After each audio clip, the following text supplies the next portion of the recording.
మీ కళ్ళ ముందు నేను వచ్చిపోయినా, రామాయణ వచ్చిపోయినా, హైవే గర్భోడ్ హైవే కూడా వచ్చిపోయినా.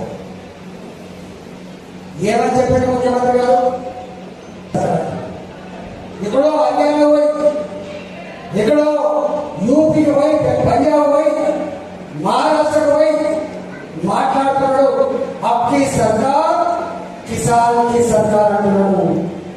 వర్షాలతో రాళ్ళతో పంటలన్నీ కూడా నోటి కాడు వచ్చిన పంట నేలపాలైపోతే మీరు హెలికాప్టర్ వేసుకొని పోయిన ఊళ్ళకి అక్కడ లీజు తీసుకున్న ఫార్మర్లు కౌలు రైతులతో ఏడ్చేవారు.